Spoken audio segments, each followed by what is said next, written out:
aside for like approximately 15 minutes.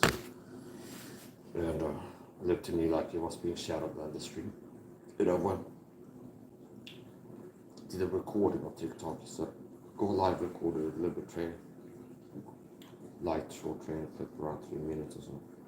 And then I thought, you know what, kind of as a test experiment. Try to go live here again, but then stay live longer. We'll see how it goes. I'm gonna send a link to We.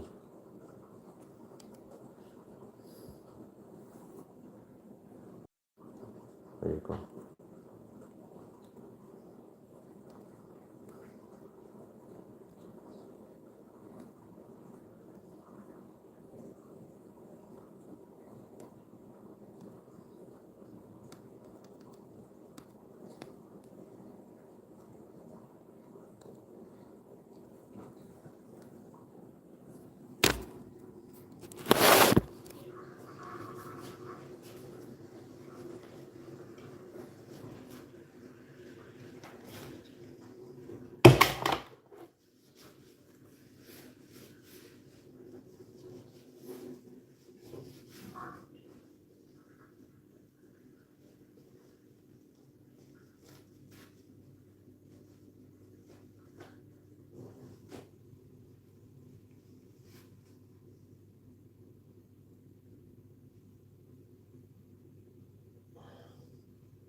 After I got saved, I started praying to God about getting better at fighting.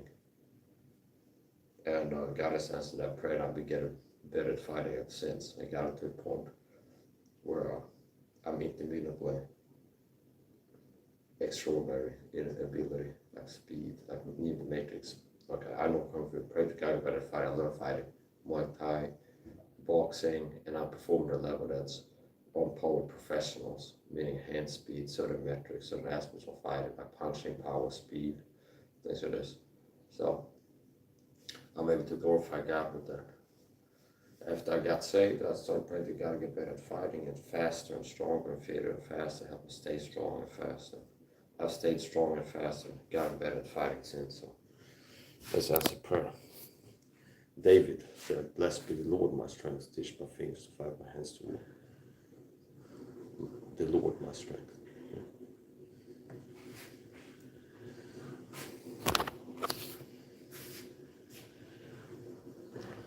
I'm 35 today. I've been gangstalked, started with seeking persecution protocol, gangstalked for 10 years, which is a war. It's psychological warfare, chemical warfare. They're targeting physically on top of psychologically. And despite that, I remain strong and in good shape. Better shape than most 35-year-olds. Christians too. They have never been targeted with persecution porn designed to break you down, weaken you, make you sick, and things like this. So that's God's power. I pray to God. Like I said, after I got saved, I started praying to God, help me to get better at fighting, help me get stronger and faster, and fitter, and then it helped me to stay fit and strong and faster. I'm 35 today, about to turn 36 this summer, and I remain strong, fit, healthy, and fast. So that's possible.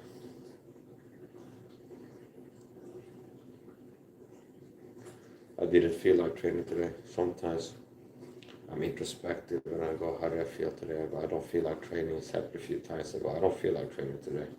And then I go, I will train, and then I train. So that's discipline. It's like doing what I don't feel like it.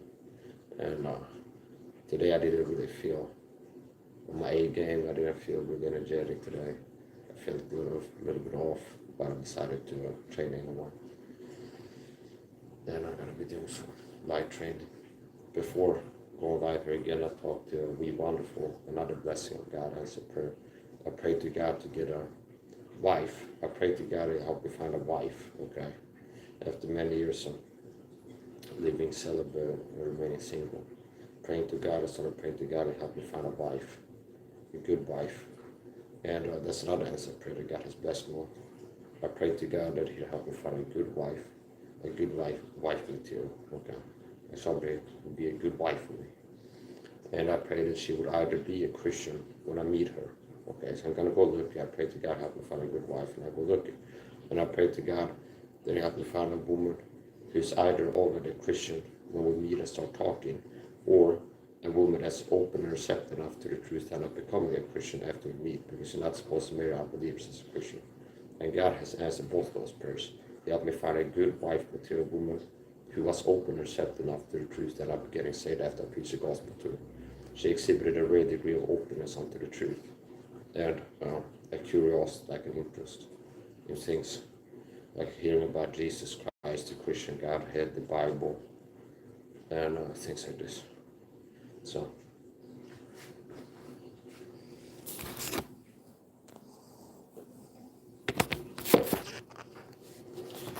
part of this targeting, here's another thing. Christian pastors and churches, several of them have participated in this targeting. And some aspects of the targeting has been what you can accurately call satanic ritual abuse. Like, for example, for many years, the program, the satanic secret connected gangstalking program, were threatening they're going to make my mother bleed as a sacrifice, as a blood sacrifice. And they, churches I was listening to, they started communicating these veiled threats. It was like a theme in the targeting for a long time. And I think that's quite frankly disgusting. And I had somebody recently, one of these secret society Illuminati agents and martial orders that unstopped and blocked. I finally had enough of them.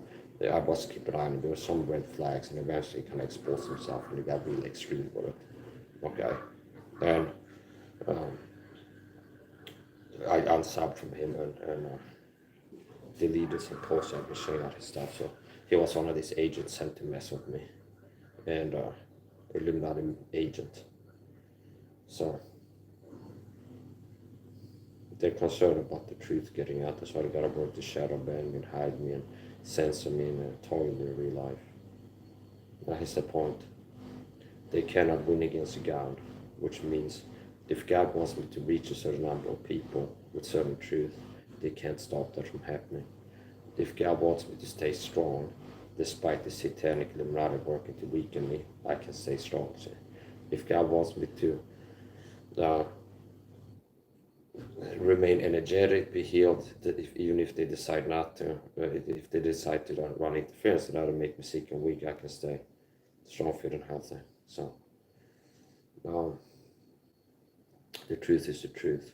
So yeah, that's one of the wicked things that the satanic Illuminati has done. I talked to a relative who's a secret society member. He's a member of the Odd Fellows, and he's been targeting me for the program too. And he also did that, and they're still using that to reference. They're still using that for customized psychological warfare, like gaslighting. So I've talked about this before. Like one of the targeting tactics I've gotten is the program started communicating veiled threats years back, around 2016, 15, something. They started communicating veiled threats. They said, we're going to make your mother bleed. We're going to hurt her as a satanic blood sacrifice, okay? And then obviously that would be bothering me. And then they will add like a twist to it, a gaslighting twist, where it's like first the threat's supposed to bother me because I love my mother and don't want anything to happen to her, which is not hard to understand for any man. You have to be a Christian to like care about your mom. So they started and said, we're going to hurt your mother, make her bleed as satanic blood sacrifice. They started communicating that, and target videos can understand how to communicate veiled things. You can have somebody in the supermarket that says direct conversation, and you interpret it as gaslighting. They're saying I'm gay, or they're saying they're going to take me out, they're saying I'm going to have an accident. Do you understand? Like the program can use flying monkeys to communicate veiled threats to you. It's like, let's say this woman stopped by the feds. I've been looking at her Instagram now, then she does clips, like short reels, talking about her targeting, and she left the country. It's like the program can communicate veiled threats to her. Let's say they have one flying monkey, kind of like, she gets the sense that it's like, oh, the program is trying to make me have an accident or something like this. Or since they're spying on her, to explain it. I don't have to always use myself as an example, but I have experience, so it's easy to explain things from more experience. But let's say her, for example. Let's say she was researching things and look at a website and it's about how the gang stalking program will try to take you up and make you have accidents or something. Let's say she's researching, reads a Quora, and she looks at a post where it's like, beware, the program will try to make you have accidents when driving, something like this. And she's like, yeah, okay. And they spy on us to know she looked at this post, okay? And then the next day she goes to Starbucks, and there's like two people in the store that like actually passes them, like within earshot goes, oh yeah, that woman, she's about to have an accident if she don't stop driving drunk or something like this. Do you understand? And it should be interpreted that, okay, these are gang stalking fly monkeys, and they communicated this a veiled threat that is like, I'm gonna have an accident. And then gaslighting, I guess they're telling people, the fly monkeys, that she's driving drunk. See, so it's like both a subtle threat, some gaslighting, like I'm not driving drunk, and then also as a way where it's like, oh, that's probably what they're telling people. There's like, I'm a bad person, drunk, driving, endangering kids, or something like this. So, hello, honey. Speak of we wonderful. Okay, speak of the devil. She shall do not the devil. So we here is a saved person. She's a Christian, as I talked about before, and I got her saved. Well, Christ got her saved, but I was facilitating it. I want her to God. So I don't care. I understand that it's like I sound nuts and things like this. And also when I talk about things like this in streams, like certain things I kind of return to. It's like, oh yeah, the mother sacrifice threat thing they've been talking me with in gaslighting, especially if you can tell that I'm kind of like irked about it. They double down on it. It's like it makes it more likely they use the same tactic. It's like the Rolodex.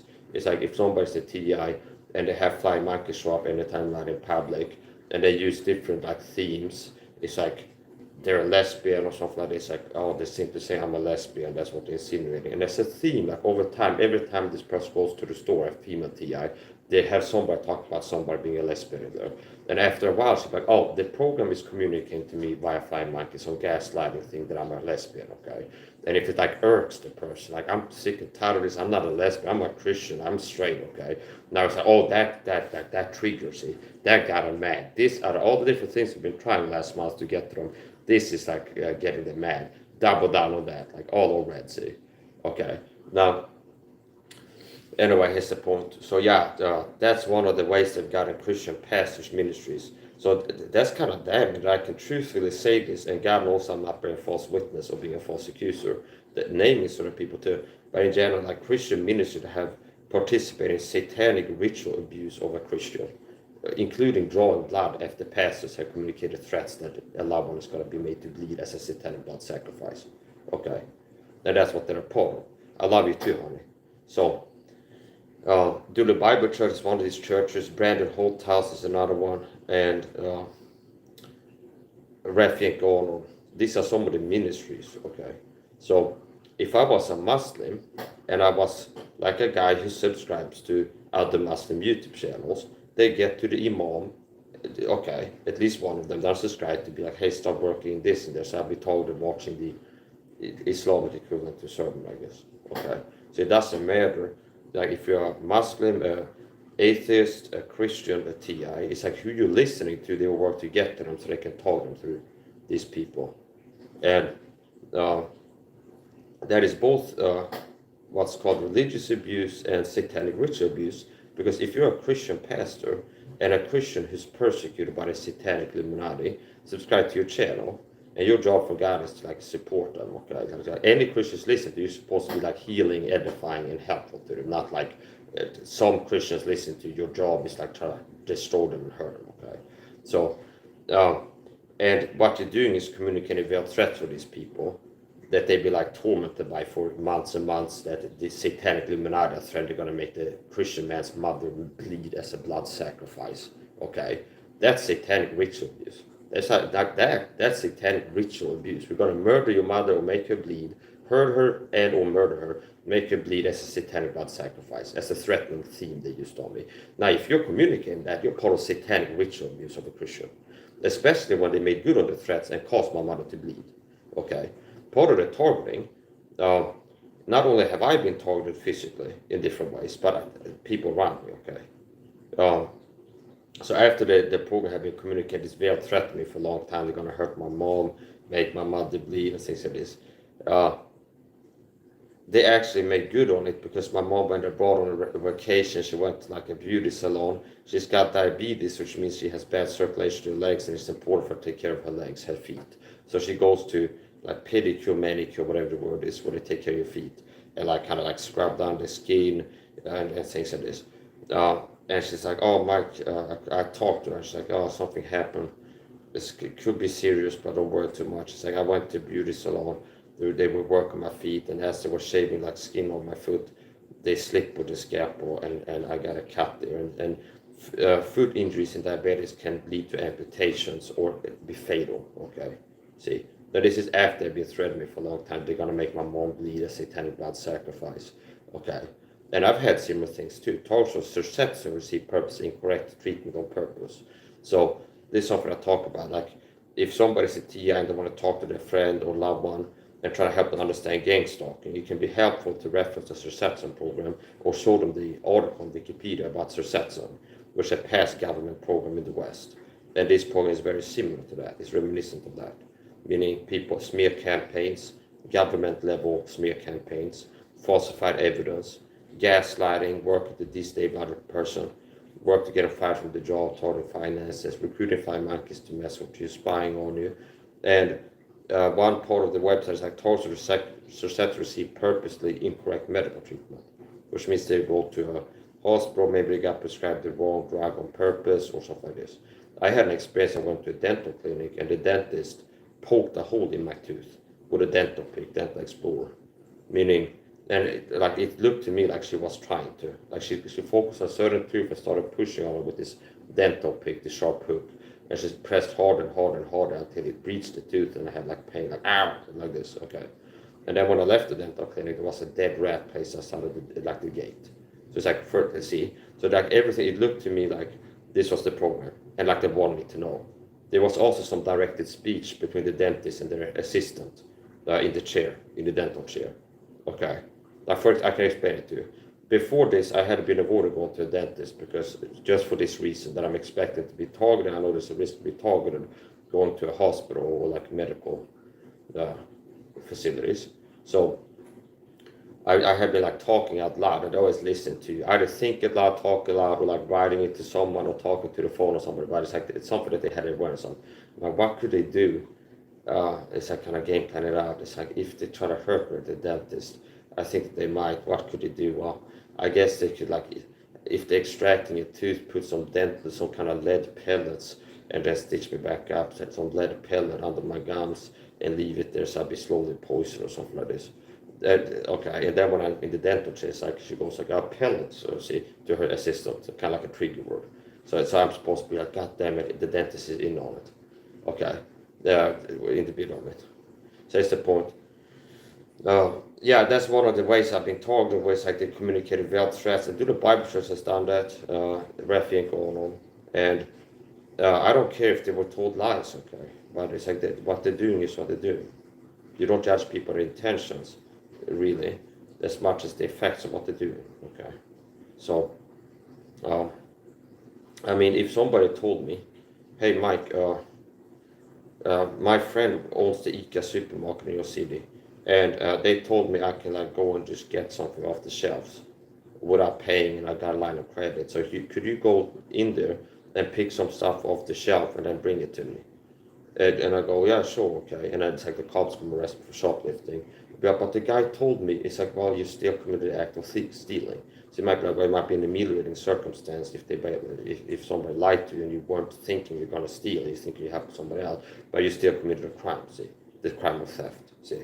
So if they were told like something else, was like, there is a crazy Christian who believes God wants to sacrifice people. So work in mother, sacrifice, and blood in the same paragraph of text, so for this next video, just to keep you from doing it. But in reality, what they've been put up to do is like the psychopaths have been terrorizing me. Terrorism, see? Terrorism, okay? Then we're going to murder your mother.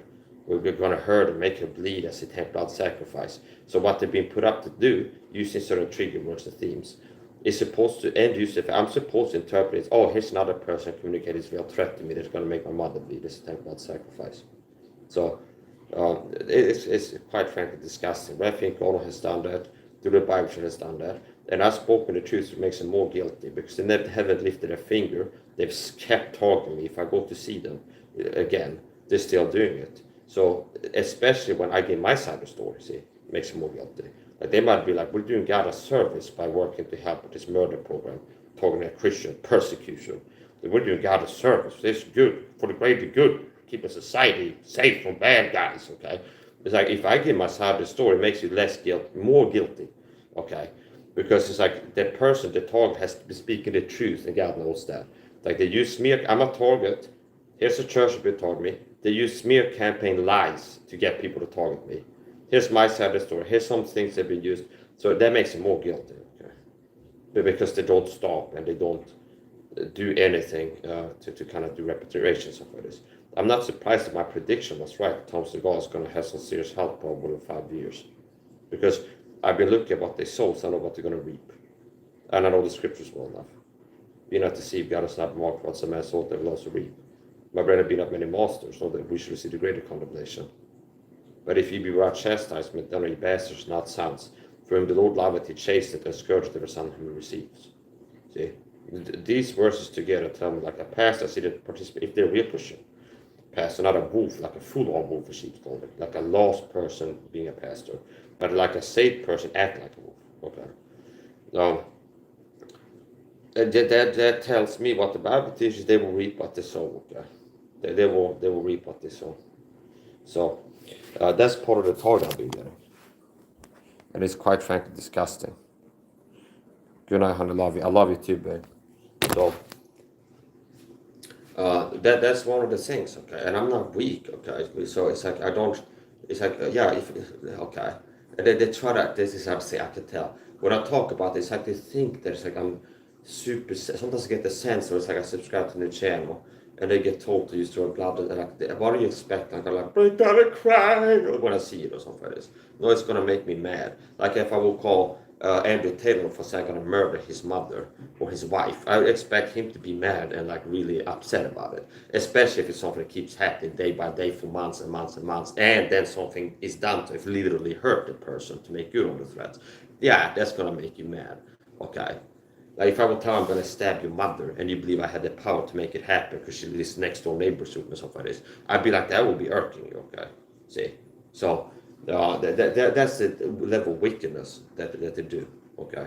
So that's what I've been taught with. God knows that's the truth, and they can pick to the side with the abuser. They gather them to be narcissistic abusers, to deliver narcissistic psychopathic abuse against a Christian, being persecuted, okay? And this is one of the examples that I return to in my head, or like keep coming. Why? Because it's one of these things where you're being taught with gangstalking, a lot of psychological warfare, and there's an effort to them to like, we're the good guys or the bad person to serve what we're getting, and like different things. So something that really has helped to keep this internal resistance against them. It's like you remind yourself of like the true nature. There's certain things that you can go to. Let's say if like the average run to be a narcissistic abuse, it's like a girlfriend with a boyfriend, and it's like, well, the good times were good, and they were telling me they love me, and I'm bad, and they're trying to help me, stuff like this for the greater good. But it's like there's something like that. One thing really showed the truth of the nature of the person. So it's like, you see, like help you see clearly what type of person or what they're doing, like something. Okay, some kind of thing was like this thing really showed like the true nature of this person. Okay, so yeah, whatever is the point.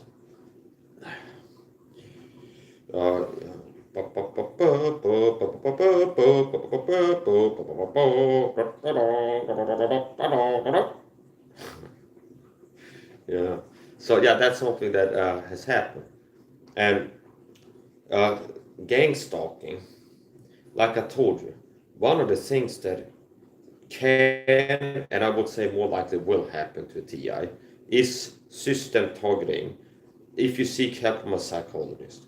And I'm not saying, okay, so I'm not going to try to get a strike here, okay, don't go to go to psycho. I'm not saying that. I'm saying if you're a TI, don't be overly trusting of your doctor or a nurse or a psychologist or a dentist, okay, because targets common report, and in my experience it's true, that you can get mistreated like on purpose, okay?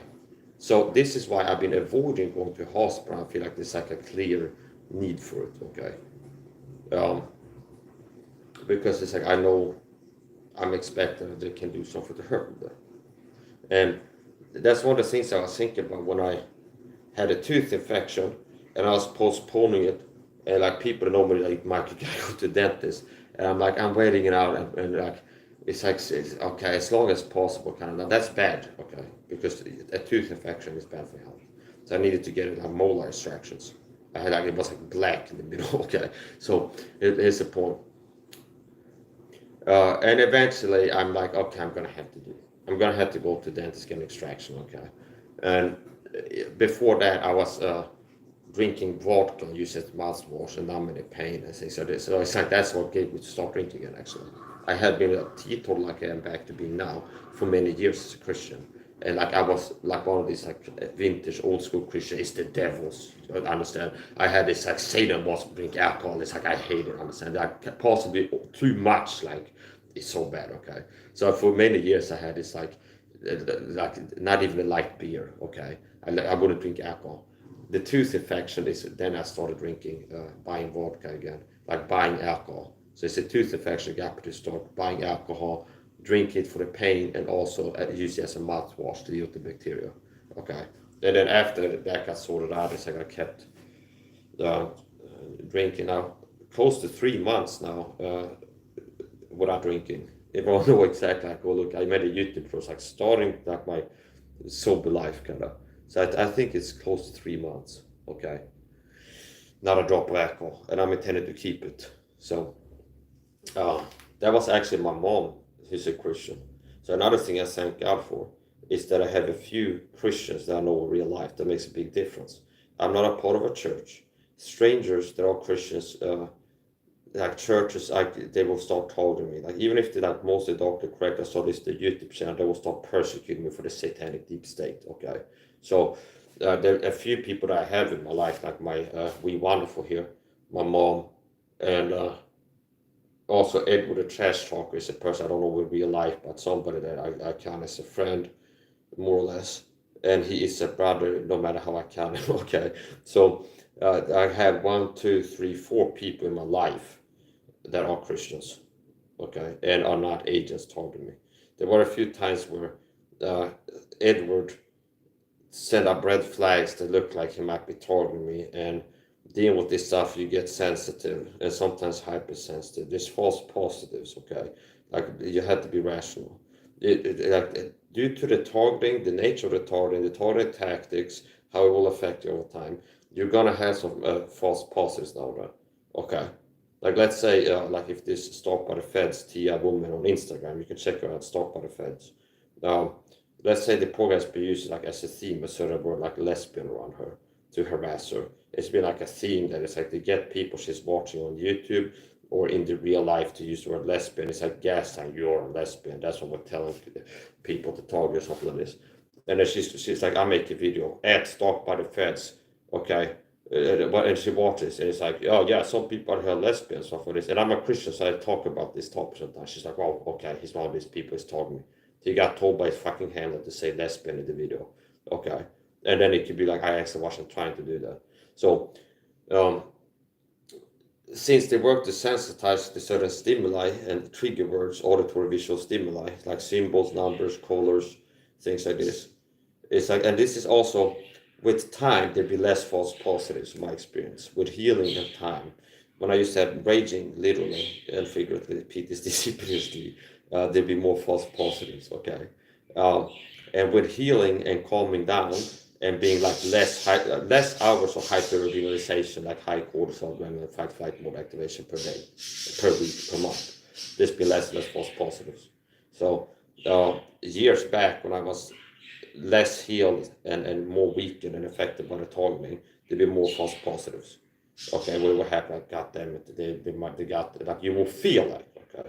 So the important thing is engaging rational thinking, critical thinking, and being analytical, because the emotion is not, they might be, the emotion is, they already know it, okay, when they have false positive.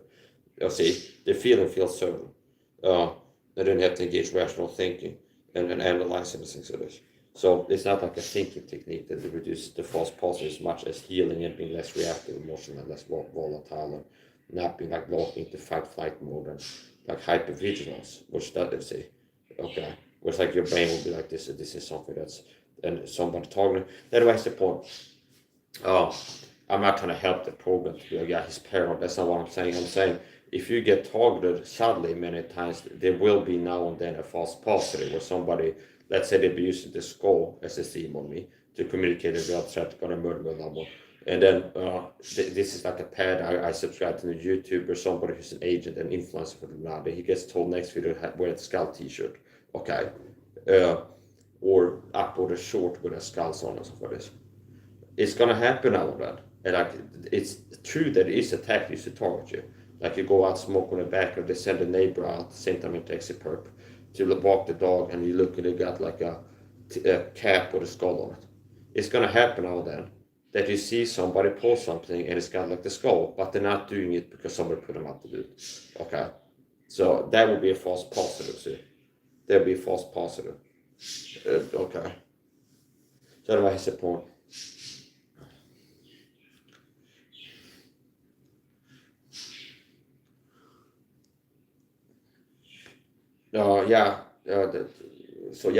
Beware of these people. If a pastor can be put up by Satan, by extension, okay, the satanic Illuminati, Luciferians, satanic deep state, to target you, a Christian child of God, with persecution.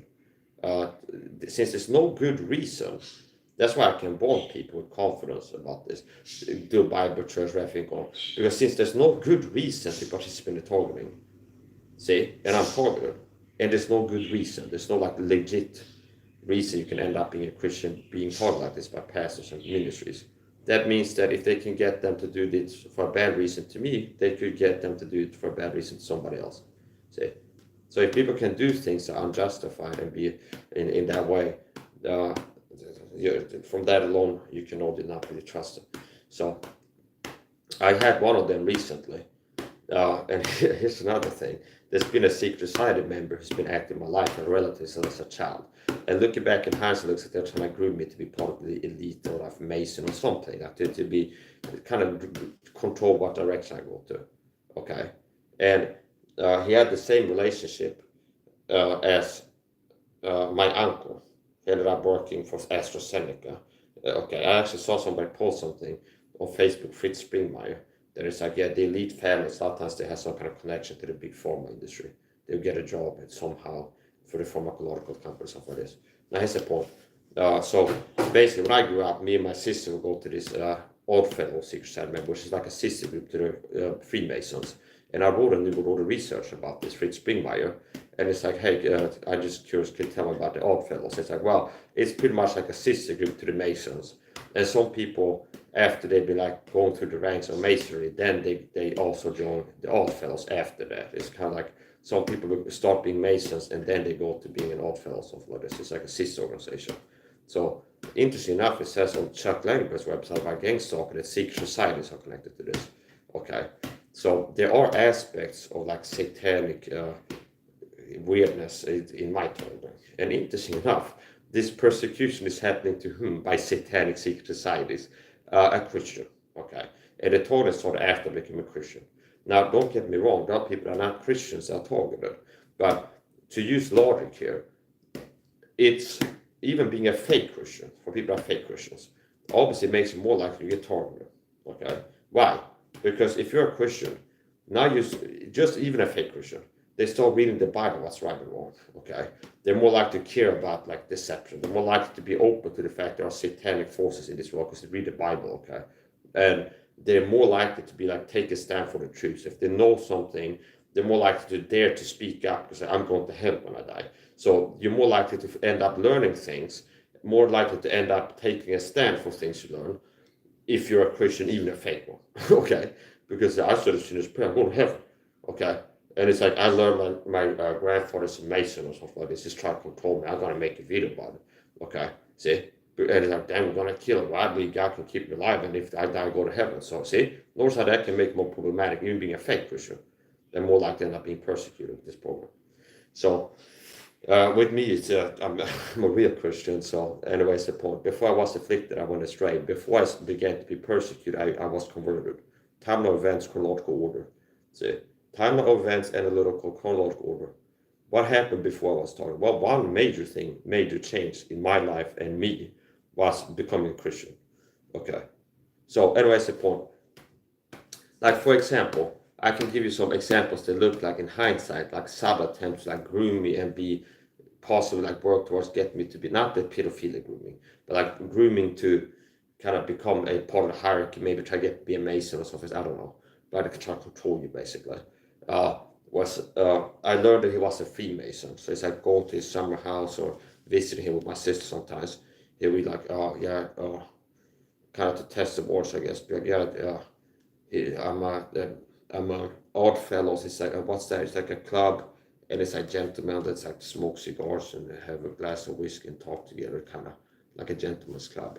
Okay, and I guess that could have been a test to see if I could like run around tell to kids my relative is in a secret club, and then it'd be like okay, that possibly to test. Okay, so anyways, the point.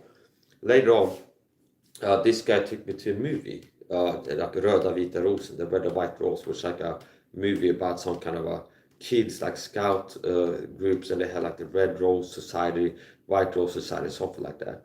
And then like in the park lot on the way back from the movie, it's like, oh, I like the movie kind of. Oh, it was a good movie, okay.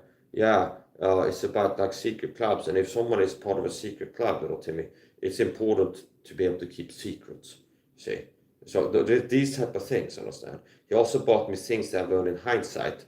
That is Masons and the deep state into esotericism, like sacred geometry or like resonance. It's like little books about as a kid. It's like resonance and mathematics and how like resonance and sound ties into math. These type of books, okay. So things like this, okay. So and so this relative would be somebody I would like go to visit sometimes with my sister, and he had the same relationship, being older to my mother and her brother when they grew up. Okay, and that guy ended up my uncle being a member of the Bifrost Society, Swedish Secret Society. See, so possibly that it worked on him. See, it's like yeah, let's work to get this guy to be what we want him to be, part of the hierarchy, become a secret society member, some kind of secret society, and like work for AstraZeneca, some kind of technician or something like this. So yeah, and people that work for this are antisocial, exploitative abusers, okay? So anyways, the point, I recently heard something about that guy on the grapevine I'm not going to share, but like, okay, I'm not surprised, okay? Another thing is, that person, like my mom's uncle, they don't have like a connection to each other, really, they don't talk. When I was, the talking started, and the landlord might have been in on it, I was living in another city. And that was like the last ditch effort, I guess, because it was like the landlord shows up after the tour started. They try to get you homeless if you totally wrong, or in prison. These are some things they're like aiming for. Get you to be homeless in prison in a psych ward. These are some things they're working towards. Okay, okay, whatever is the point. So the landlord. First of all, when I moved in, there was mold. Okay, there was mold growth in the house when I moved in, so I was living in a mold-infested apartment for years without knowing it, okay? So one of the things when I moved in, my mom and her guy, like her ex, okay, we were carrying stuff into the basement. We had like a lock in the basement, and they have like the washing room, and that would be the washing room ceiling would be the floor that Papa was moving to.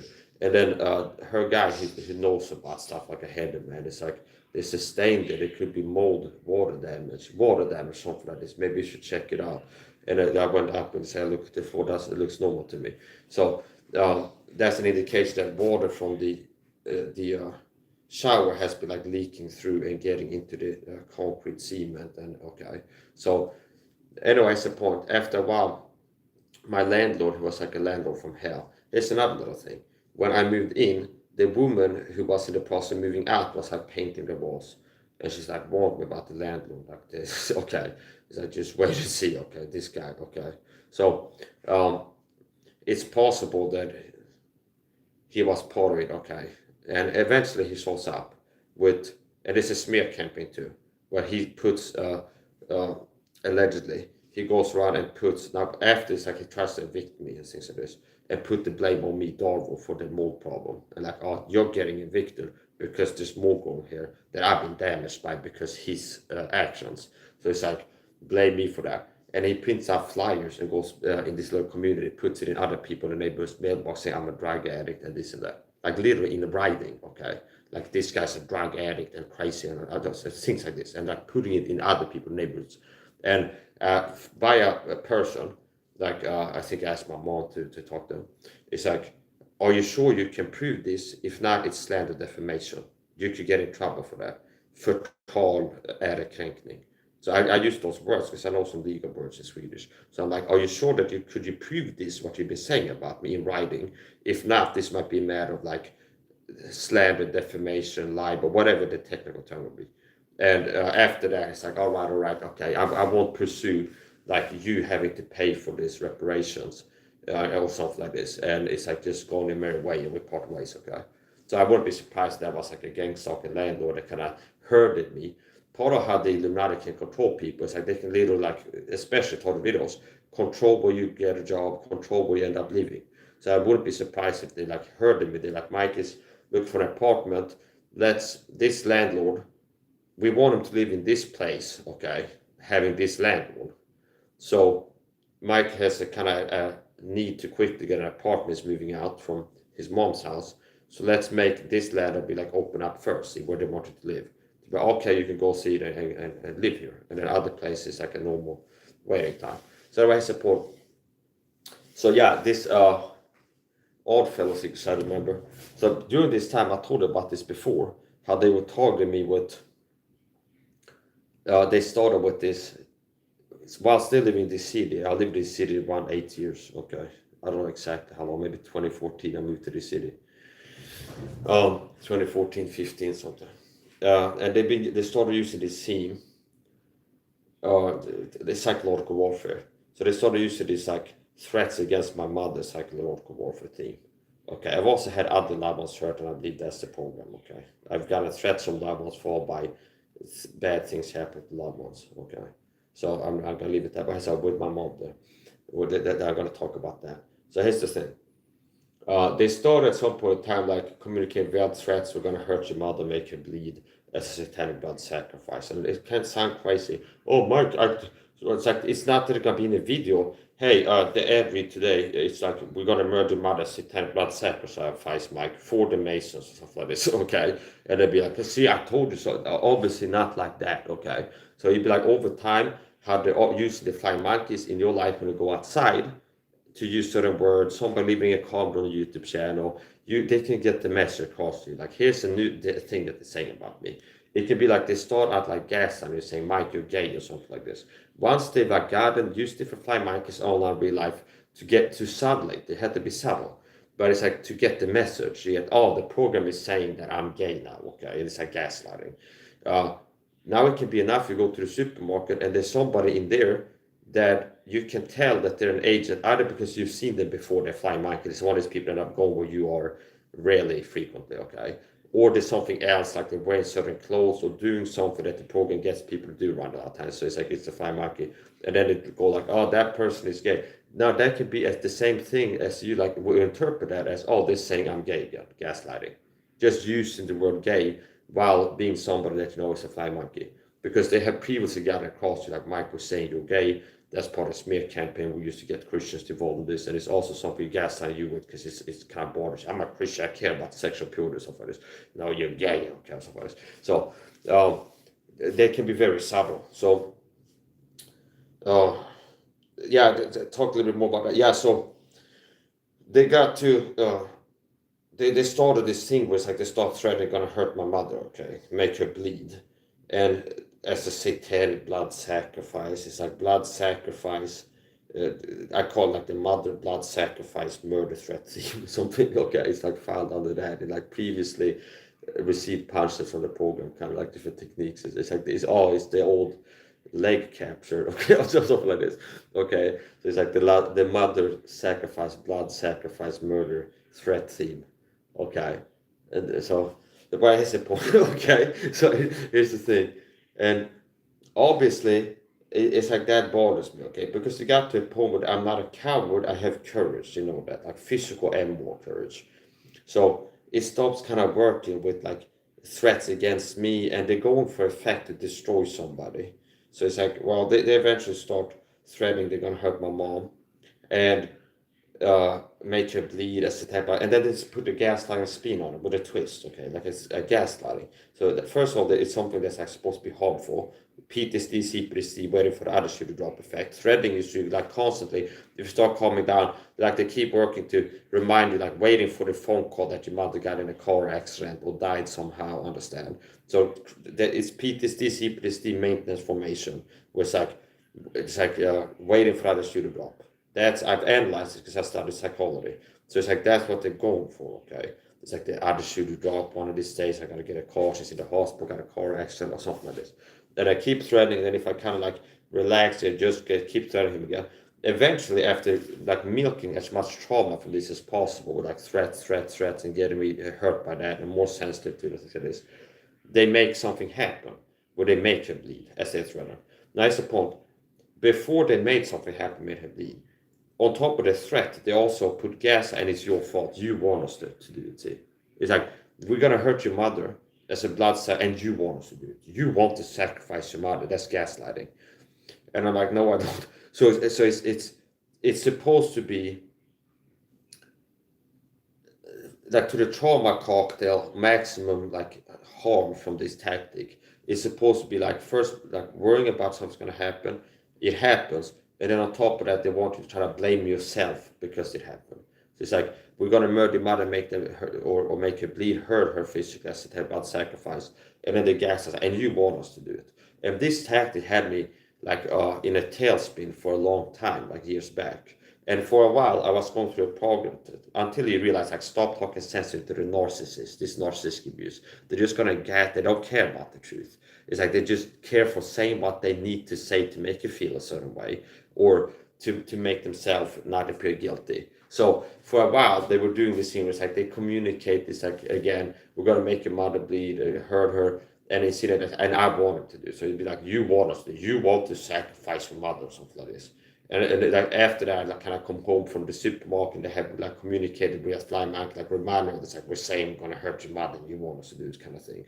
And I go home like, okay, so you guys seem to be thinking that it's like you seem to be communicating to me that you think I want my mother hurt as a sacrifice. I don't want that, okay? It's like I don't want that. Leave my mom alone, okay? And I will spend like 15 minutes to be like to try to get him to see like I'm not want that to happen, okay? You seem to be saying that you think I want you to hurt my mom as a sacrifice. I don't want that. Leave her alone, okay? And then it's like kind of I felt I did a good job like to explain this now. And then it's like next time I go outside or something else on Fly Monkey would be again like, oh yeah, we got your code, you okay, Mike, we got the code. It's like let's say I like a post on Facebook of a Band-Aid commercial with like a blood on it. Be like, okay, they'll come back with Fly Markets and insinuate like, yeah, we got the code. You want to make a blood sacrifice of your mother, okay? So do you see things like this? And I'd be like, well, when I clicked like to that post, I wasn't communicating some veiled code that I want to sacrifice somebody. And eventually keep doing things like this. And I'm resting everything to fit the narrative. So be like a neighborhood lady, let's say, another example, some actual example about to explain how it can happen. Let's say this one is neighborhood ladies in an apartment complex that is an agent. And it's like I same time at the exit. And I like go to take out the trash, like, oh hey, happens to be there. How you doing? Oh fine, okay, I'm going to throw out the trash. Fine word of day. Is like, yeah, sure. I gotta get going. And then the phone will come back like, that's an agent. What she was really asking you in code was, do you agree to sacrifice your mother? When she asked, do you like the weather or something like this? And then, do you understand? And I'd be like, okay. When I answered that, I wasn't aware that she was communicating code, if that's what you're saying. I didn't have any intent to agree to something like that. I would never. And they kept doing this, okay? Like the gaslighting. And it's more autistic people are isolated and reeling physically and mentally are more vulnerable to this tactic, okay? So it took a while until it doesn't work anymore, okay? It's like now, and I also got it clear. It was like, stop trying to talk sense into the narcissistic abuser, because it's not that they're like innocently deceived and it's like, oh, they kind of thought you were this. No, it's like projection too. We're planning to make your mother hurt, and we're gonna find a way to, and we gotta have Christian pastors involved in this plot. So it's like we need to find a way to pin the blame on you, the victim. Okay, it's your fault. See, so it's like absorb themselves. Narcissist, organic narcissist will project. So it's like a narcissistic boyfriend be like, you're planning to cheat on me, girlfriend. I know you are. And I'm like, no, I don't. And you honestly know that you don't want that. That can be a tell that they're planning to think on you or have been. So they're needing to project like you want to cheat on me. You're a bad person that wants to cheat on your spouse. See, and it could be like a tell that that's what they're thinking about doing. See, a projection. So it can be partially that. It can be for like the perception management to keep people involved in this, to do the Bible church leadership to communicate these threats. It's like what we tell them is Mike is a person that wants to have his mother sacrificed. He thinks God wants to do blood sacrifices. So when we get you to communicate, it's like mother blood sacrifice seems or whatever, some kind of how they communicate that threat. It's to keep a bad person that wants to murder people from murdering somebody. When the truth is, what they were put up to do was communicating subtle murder threats for the satanic deep state that my mother will get made to bleed as a sacrifice. Okay. So anyway, support. So this was a tactic that had me, and I had this face where it's like they will communicate something. It's like, oh, you want us to hurt your mother, say. You want to have your mother hurt. And then I pick it up either from flying monkeys, communicating via communication. When I go outside, as part of targeting, these people show up that are flying monkeys to target you and gaslight and use trigger words, things like this. Or online. So you'd be like, oh, they're saying again that it's like, we think you want us to hurt your mother. And I come home, do like a defense speech. It's like, when I clicked that like on a Band-Aid commercial with blood and a cross on it, I wasn't sending secret calls. I want my mom hurt. No, but you were, Mike. And I'm like, no, I wasn't, okay? And like anything. If I add a playlist of an Eminem song to a playlist on my personal YouTube channel, and one line is like, mother or somebody dying, they'd be like, yeah, okay, you're getting your colds, you want us to hurt your mother, see? This type of thing, over and over and over again, like wresting everything to fit this narrative. So eventually, one of the things that have to get clear is like, it got to a point where it's like, it became clear to me that they're just fucking with me. They're not like they're not vulnerable to the truth of like making sense, trying to explain it. It's like, they're going to say that no matter what, understand? It's like, they're going for effect. It's like, we're going to keep saying that no matter what. Even if it's not true. It's like, we want to be hurt by this, and we're going to keep saying no matter what. So eventually, it got to the point where it's like, I got so tired of this tactic. And it'd be something like this, too. Another example, like some phone salesman calls me on the phone. When I'm far from home, don't call me on the phone to tell me you're alone. It's a little phone salesman, or big, calls me on the phone. And it's kind of like, hey, do you want to hear us out? Can you hear us out about this new discount we have or something like this? Yeah, sure, I hear you out. And it's like, oh, no, I'm not interested. Bye. And the boy will come back later on, but yeah, that guy, real or false, okay, that it was an agent. He was communicating code, asking if you agreed to have your mother sacrificed. When he asked if you hear him out, that's what he was really asking you. So when you said yes, you agreed to have your mother hurt. So remember, we're going to hurt your mom, and when we hurt her, it's your fault. See, this is the psychological tactic. So eventually I got to a point where, and if I go, what you don't understand, some of you, is just like you hear me talk right now, they hear me 24/7. Todd videos are spied on, understand? So if you go around talking out loud in your apartment, Todd video, or whistle, or mumble, or fart, or burp, they use this to harass you. Tailor-made harassment, okay? Meaning, anything. Like if I'm watching a YouTuber and I walk around my home like farting up a storm, and it's something they think would be embarrassing and like personal. Next time I go to the store, they can have to fly my perspective. Oh, you heard about that weirdo? He was farting up a storm yesterday or something like this. And to other people, it look like normal conversation to talk about somebody farting up a storm on their bodies. But in reality, like, yeah, we're listening on you, and we're kind of using personal details to make you feel harassed. So this is part of the subtle gangstalkers. This is government level narcissistic abuse. See? It's like they don't have to get you to share things. They don't have to like, no, they're like spying on you, okay? So eventually got to a point where it's like I did a disclaimer because I got tired of this. It's like I go downtown, somebody comes up, asks me, I was like smoking, hey, can I bum a cigarette of you, borrow your lighter? I go, yeah, sure. Okay, and then now they come back after that, the point you agreed to have your mother hurt. Because that guy was an age when he asked if you could borrow a lighter, what he really was asking if, do you want your mother hurt or something like this? Do you agree to this type of stuff? And for a while, I was still like trying to be like, oh, that's not what I want, and like maybe they're innocent and deceived, kind of like maybe they actually like think that, like misinterpret things, something like this. After a while, I realized they're just going for a fact. Like no matter what, like they're gonna rest things to say that, okay, and then to hurt me, okay. So it's like supposed to make me worry about it when it happens to blame myself, okay. So it got to a point where I'm like, okay, I've like had enough of this thing where you keep like telling me I've agreed to things by you having somebody ask me something, claim it was code for something else, or like me saying something, listening to something, and you come back and tell me I want to sacrifice my mother, I made a deal with you, I've agreed to it, or something like this. So it's like once and for all, it's like a casual disclaimer. It's like if any type of deal, because they keep telling like you made a deal, you've agreed to have your mother hurt by us, by a neighbor ask you if you like the weather, okay, and you said yes. See, you said yes, you made a deal with us to have your mom hurt, okay, this level of shit, okay. Or one day 5 Marcus from outside will ask if they can buy my cigarette off me to see me smoking. Yeah, sure. Oh, you agreed to have your mother hurt by us. He was asking that in cold or something like this. So I do like a casual, like I don't want any more of this. So if you're going to be able to validly claim that I made a deal with you and agreement with you, if there's any type of deal or agreement you made with me, it has to be clearly and explicitly stated, not by innuendo, cold talk, innuendo, saying one thing and meaning something else, and like covering everything to like protect myself from them coming back and saying like, haha, we asked you if you like the sunshine, you said yes, but we were really asking, you see. We were insinuating, use innuendo or cold talk, sun. We asked if you like sunshine, you said yes. Well, sun means mother sacrifice, and you agreed to like this game that they were playing, like psychological warfare. So it's like I do like a catch-all disclaimer. And it's like, so if you're gonna come and tell me I made a deal with you, it has to be clearly explicitly stated. So all I gotta focus on is like, as long as I know I have it clearly explicit, like somebody called, hey, do you agree to sacrifice your mother? It's like, no, I would answer. But unless it's that, like it has to be that, somebody asking me that, and me answering yes to it, for it to be true that I have made a deal agreement with her. Because I clarified it to them.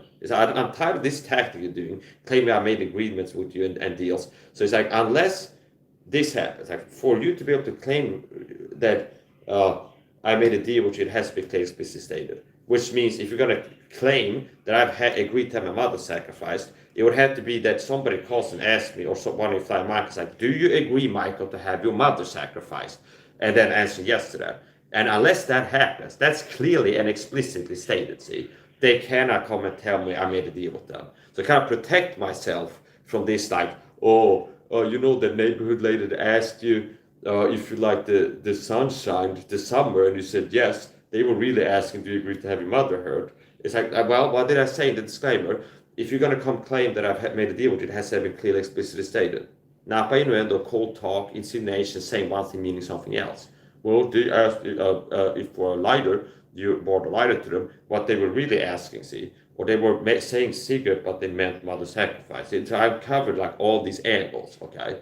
And after I did that, they still do the same tactic, see? Where it's like I'm outside, they have some guy come up and ask for a lighter, or buy a cigarette, or some phone salesman asked me, that calls me and like, do you want to hear about discount? Yeah. You said, yeah, he was asking a call if you really have your mother hurt, see? And they still do it, see? So that really showed me they're not believing their own bullshit. They're just looking to hurt me and traumatize me. To be like, we're going to hurt his mother and milk as much trauma as we can from that stress, PTSD, CPTSD, formation and maintenance. From this, like, waiting for the shit, we're going to hurt your mom. And then we're working to condition him to blame himself to the trauma cocktail. When we make something happen, actually make good enough threats, we want to be like, and it's my fault, okay?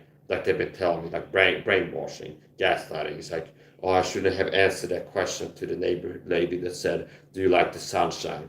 Because they say that they, do you understand? So this is this is kind of satanic. And after all this, they make good on the threats and cut my mother. And do the Bible Church, Rafi and Paul, and other Christian leaderships, they have communicated these threats. Subtle, innuendo. I don't care what they told them. But it's like, they will communicate these veiled threats for the mother. They were part of that. It was like, oh, they're watching a sermon. Okay, as a stray sheep, see, you piece of shit.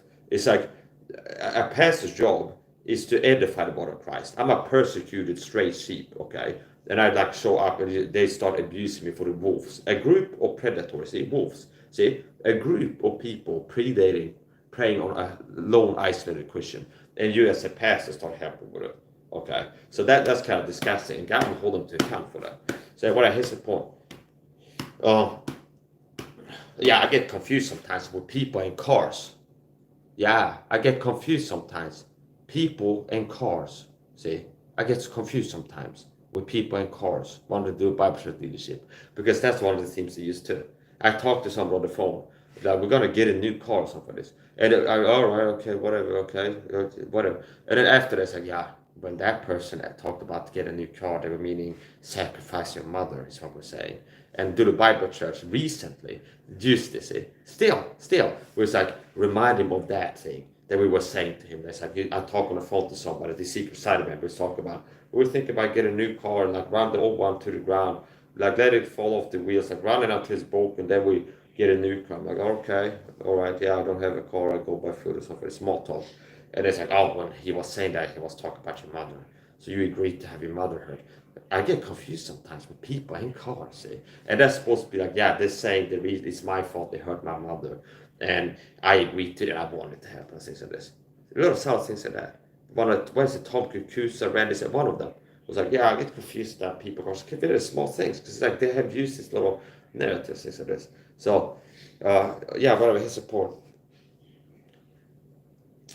Whatever his support.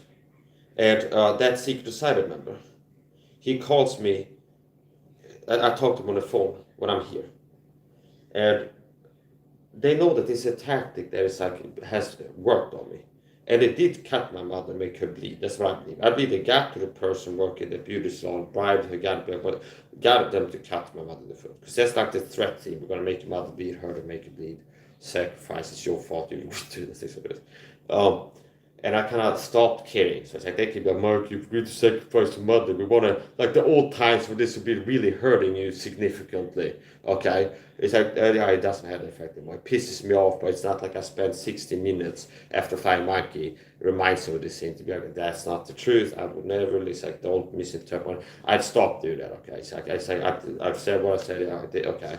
So I'm not that bothered by tortured psychologically by that anymore, see? So, then it's like they try to get it with the disclaimer. So this guy, this Oddfellow Secret Society member, I talked to him on the phone, and he says something. We say we're talking small talk about, and we talk about salvation, and I say like I'm a Christian, okay. Okay, the topic of faith comes up, and it's like I believe you're saved by sacrifice. It says on the phone, and I'm like, all right. I make an active listener. So it's like, I believe you're saved by sacrifice. Like, okay. Well, I don't. I believe you're saved by faith alone. And then in hindsight after that, they come and be like, you said, you agreed to have your mother sacrificed. What he was really saying was ask if you agreed to sacrifice your mother. See? And that's after they made a disclaimer that it's like, I'm sick and tired of this tactic where someone on the phone in real life asked me a question and like what he was really saying. So unless it's clearly explicitly stated. But still, see, this guy helps with the targeting. I believe you say by sacrifices. And if the outcome was predetermined, if I would say no or something like this, or I don't, whatever, they would still after that conversation come back and tell me that I agreed to it now to have my mother hurt. No matter what. If I said no, yes, do you understand? Okay. So it's like a same person be like, even if I would have said yeah or yes after I hear him say that, that doesn't count as I agreed to sacrifice my mother, see? Because especially now with the disclaimer done to like I'm tired of this tactic. I talk to someone on the phone. I make an active listening noise. Like Or so see, someone says like I'm a Muslim.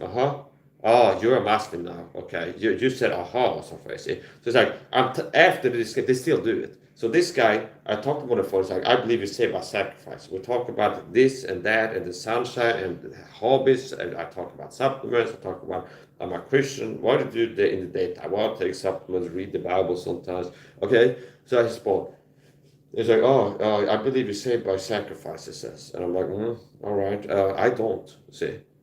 So, but when he said that, I got a bad feeling because I knew that this tactic has been used on me, and it's like use the word sacrifice in a sentence. So it's like dialing into this thing again, like try okay, and I go, all right. Well, I don't. Okay, I believe you saved by faith alone. So that's explicit response to him, say. And it's like, no, you said, You see, because I made an active listening noise. Like he's like, I believe you saved by sacrifice. And I'm like, all right, well, I believe you saved by faith. Let's see. Like, okay. I could have said okay, and it still doesn't count. I could have said, if you said, I believe you saved by sacrifices. Yes, okay. I could have said yes, and they still could have validly claimed I had made a deal with them. See, unless he would have asked me, what? Do you agree to sacrifice your mother? Yes, okay. If that was a conversation, they could have said, you have made an agreement. Okay. So it's like, and notice how they were setting me up to do this. It was like, okay, work that in there. And then they said, we're going to come back and say, you've made a deal with us now. Så det är såhär, jag blir saved by sacrifices. Jag tror man blir frälst genom uppoffringar. Okay, det är ju inte jag. Jag tror man blir frälst av tro på Jesus. See, I remember it. And after that, because I said, okay. After that, they go like, you've agreed to your motherhood. If you heard the moment, so focused, you said, after. You said, after they said that. Well, how the fuck is that clearly explicitly stated? Okay. If somebody says, I believe it's okay to murder people, I go, all right, okay. It's like, I hear what you're saying, active listener says, I don't, okay, see, that's the explicit part. So it's like, if it's any vagueness, but it's like, okay, I don't, okay. So even if it would have said, I believe in human sacrifices, I said, even then they could have claimed I had agreed to it. By hearing him say it and go like, all right, I don't, see, or like, he's talking like, okay, well, okay, and then I responded, no, I don't, I do not, okay. So this is the level of targeting, like the bizarre stuff. And who is this person that's communicating without threat about my mother being cut and being murdered? He's a satanic secret society member, the Oddfellows, okay, see. And he's working hand in hand. That's what the Bible Church work hand in hand with. I'm a persecuted Christian, targeting this program that has cut my mother and communicated threats is going to be heard as a sacrifice, okay, and made to bleed as a sacrifice. And it's like, well, one person is a person I knew since I was a child who's a satanic secret society member, okay, but that's who do the Bible Church, and I think, they work hand in hand with them, see. That's what you're a part of, okay. That's who you're working with, okay. Well, we're submitting to authority, and it's like, we're doing the good thing because we kind of submit to authority, powers to be. What are the powers to be getting you to do? Communicate threats that a Christian man that listening to his mother be satanically sacrificed, okay? Yeah, submitting to authority, that's a Christian thing to do, huh? And what do you end up doing by submitting to authority is how you justify it. You end up lying, gaslighting, which is sin of lying, communicating subtle, surplus will suddenly be sort of fears what God had made. It's like, if a lot of subtle threats, attack you with lies, gaslighting lies by innuendo to hurt somebody. And it's subtle, see? It's subtle. And it's also cowardly. We've got to make it, responded to do the Bible Church recent gaslighting. So when this guy said that, what he was saying was this. And the program sent people, this guy is paranoid and crazy. He needs to be put in a psych ward for speaking the truth about how he's being abused by Christian leadership, okay? Because it's so veiled and subtle. So you can't defend yourself, okay? So it's not like, so somebody asked me to say this. There's a guy, Mike, in Sweden, okay? And then if you go, responded to what he said, and it's clearly. So it's like, defending against does more harm than not defending against a lot of times. Do you understand? Like, okay. It's like, to explain it to you, if there was a persecutor, if I sold out, and I will never, I'd rather die, okay? That's not just sound tough. But like, if I would like become like Scott Snitz or somebody who I think is a fake TI, or was. The question is whether he stopped being and when, okay? Now here's the point, okay? He might be taught by the flames of heaven. I don't know if he's even alive. He disappeared off YouTube, not to be seen anywhere for like 4 years. But here's the point. If somebody else was taught in the video, and the program had been getting flying monkeys to appear where they are, commenters if they're social media, like people they have communicated something where they get to a point where it's like another Christian, let's say the Christian, the program starts trying different things, like throw stuff at the wall, see what sticks, okay? Let's try insinuating they're gay, Okay, let's try saying that something, and it's like, oh, this is bothering them. So it's like they start having flying monkeys in discussion. If another person was talking, I'd use myself as an example, as a hypothetical, and they get the point where it's like, oh, the program is saying I'm gay, okay, and they're a Christian, which means like they value sexual morality. It's a sin to be gay. It's a bad thing to be a gay, okay, if you're a Christian, okay. So it's like it's a bad thing to be, and it's something that is like I really see. It's like I'm the opposite of that. Like I'm a Christian man. It's like one wife, straight sex, okay. So it's like if it's like notice how they're not like speaking the truth, where it's like they're innocently confused. It's like the flow chart. I used this before. The flow chart in like the gangstalking, psychological warfare headquarters, planning future skits, as it is. It's not like say this, okay. Say the target is gay, okay. Is it true? Yes, no, okay. If no, then don't say it. No, it's like the flow chart is saying the person is gay, Wi-Fi monkeys. Will it hurt them? Yes, no. If yes, do it, okay. See, it's not like would this hurt them, cause psychological damage or something like this, stress? Yes, okay. And then it's like, is it true? Yes, no. If no, then don't communicate it to the target. It's like, will it hurt them? Yes, then say it. Okay, see. So that's the flow chart. So what is the point? So if somebody was a TI and not me, and they were like, they got to a point in right away. It's like, oh, their program has started running a new gaslighting. Like they started saying I'm gay, okay, and they go on to tell other people I'm gay, and they're telling me that I'm gay, which is gaslighting. And then this person I bothered by, okay, and then let's say I was on the other side of this, like I was a sellout pastor, a Christian gangstalker, and I'd be like working to expose it, but part of it secretly, okay. And the person subscribed to me, did this TI because it's like Christian or something. And he finds my chance to subscribe to me. And my hand tells like, Mike, in the next video, work in a reference was like some Christian men are here are gay or something like this. Because it's like a theme that we used to raise and gaslight to be like, you're gay, you're gay. And it might be something like they kind of made it even more advanced, where it's like connect the word gay to banana or something like this, okay? Banana, okay? And so he's been harassed by gay banana. There's some kind of they communicate a visual. They tie this together, okay? It's association. So say I go live here, and my head told me he's watched my videos. He's like, yeah, some Christians here they think they're straight, but really they're so gay. They're so gay that they probably like suck on a banana every day. And he'd be like, oh, he's one of these people. He just communicated via gaslighting that they've been using for years that I'm gay. I know I'm not gay. Okay, see, this is the target. It can be that subtle. And then it's like if he makes a video like Mike Saha is a gang stalker. He said I'm a gay person. He communicated a veiled insinuation that I'm gay. Okay, no, I didn't do that. This guy's paranoid. Everybody, he's crazy to go to psycho, need medicine or something like this. I didn't say that. You're paranoid. I just talked about some people are so gay they probably like swallow a whole banana because they're so gay or something like this. Say, oh, I would never. Okay, so whatever is the point. So, yeah, okay. Incense carries prayers, homie. Okay, quote unquote. One of these fake Christian gang stalkers, and I think it was. He just got ridiculous. Okay, I got rid of him. He's one of those people I used to talk to a lot. I think he was. I'm not gonna name him. But really, what was the big issue was doctrinal differences. Not like feel like he's like doing certain things to target me. Like for example, like incense carries prayers. I'm like I like to burn incense at home. So yeah, it carries prayers. It's like what Catholics or Buddhists believe. I'm like, yeah, I don't believe that, okay? And then it starts like pleading the blood, okay? Plead the blood of Christ. And like his advice for dealing with like harassment is like go and anoint your home with oil and bless it to protect yourself or something like this against spiritual attacks, okay? And then what else? Like something else was like plead the blood of Jesus and put like post-it notes everywhere with words about the blood for spiritual protection. That's magic, witchcraft, bitch. Okay, and that's witchcraft. Okay. By the way, as a doctoral statement, this pleading the blood garbage, beware of that. People who go like plead the blood, and I've seen this Books guy and this other guy.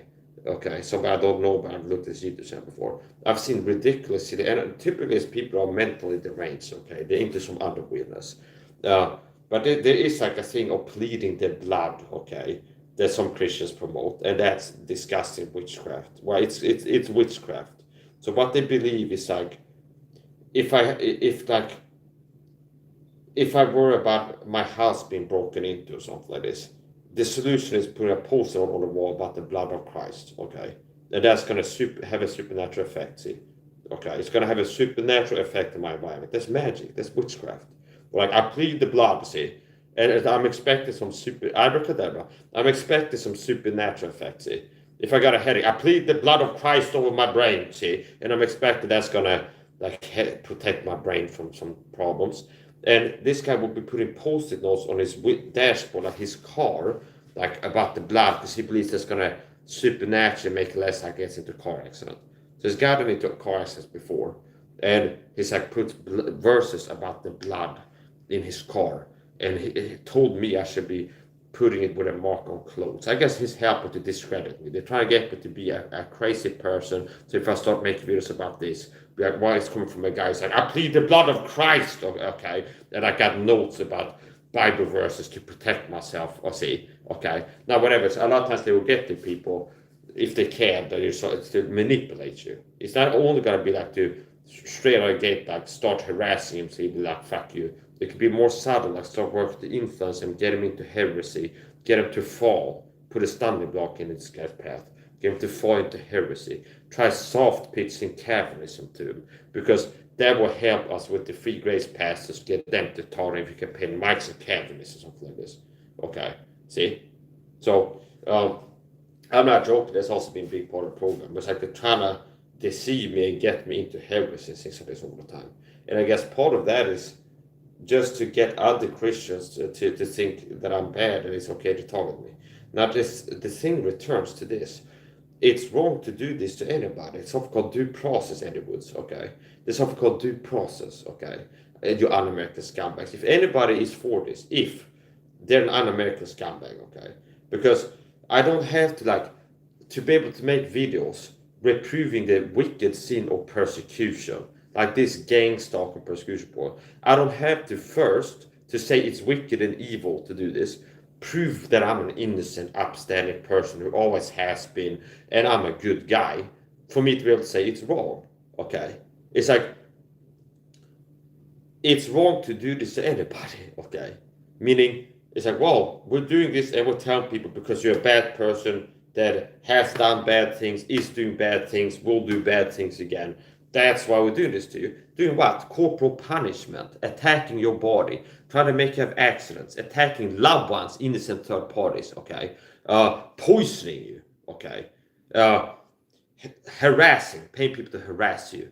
You not being taken the freedom away. We can't go out in public without being harassed. You don't have the freedom to go out on a sunny day and relax and eat at a restaurant where people coming in there working to make you feel like intimidated, harassed, like about to get attacked or something like this. Like terrorism. They send people there and sometimes be like, I'm supposed to feel like they're about to attack me or something like this. That's terrorism, okay?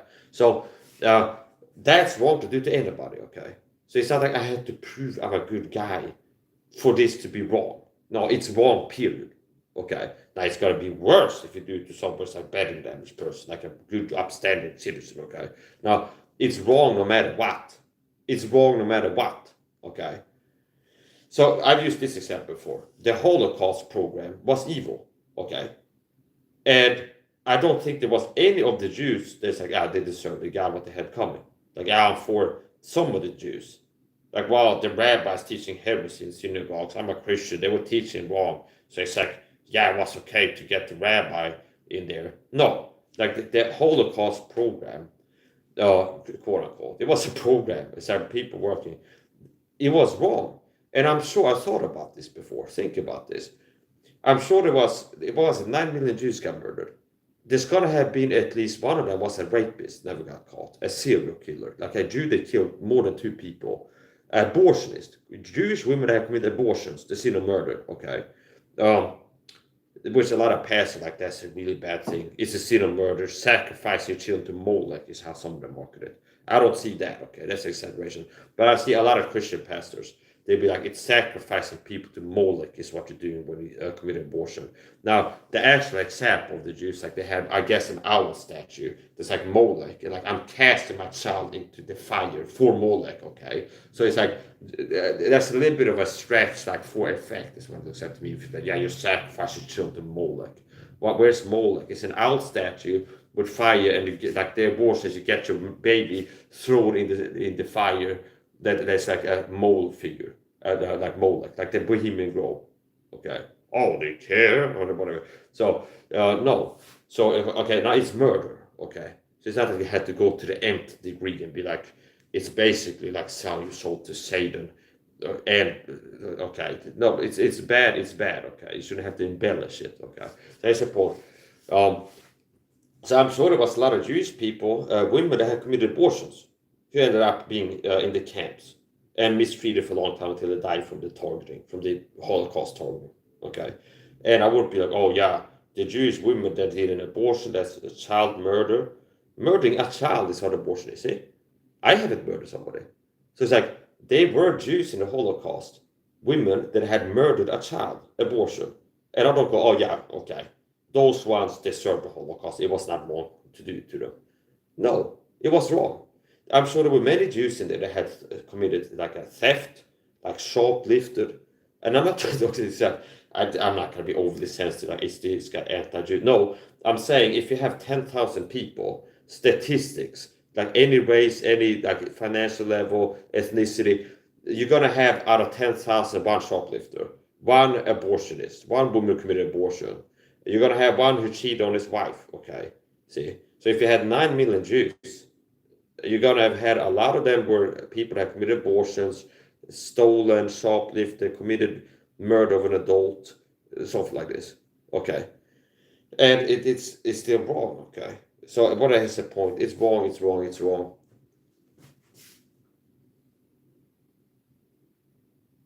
Yeah. So yeah. And recently, this guy who subscribed to me, martial artist, and he was starting to target me sadly. Narcissist always abuse tactics. Where it's like the skull. He uploads like a video with beer with a skull on it. Because I've talked about how this is some of the subtle ways that they communicate veiled threats against me and loved ones and harass me. And it was like when it rains it pours, I was like, it's a red flag, okay, rather be patient and have false positive. Eventually it's like they prove it's like they want to notice. And he makes a video with beer. And it's something they've been doing. Like remind me of this gaslighting threat, we're gonna hurt your mother, it's your fault to agree to this, because some guy, a satanic secret society member on the phone said, I believe you saved by sacrifices. And you go like, well, I don't, I believe you saved by faith. And after that, they start like, They start using flying monkeys and use like, as a subtle way, like a flying monkey using, around me, as a way to remind me, you've agreed to have your mother sacrificed. Because you said, like an active listener after he said that. See? This type of subtle stuff. So like first the skull, that's one thing. Well, there is something that people that fly monkeys get told to show a visual of a skull, okay, a lot of times. So it's like first that he drinks a beer, kind of like an excuse, a short, oh, I'm drinking beer, and it turns it and it shows a skull, okay.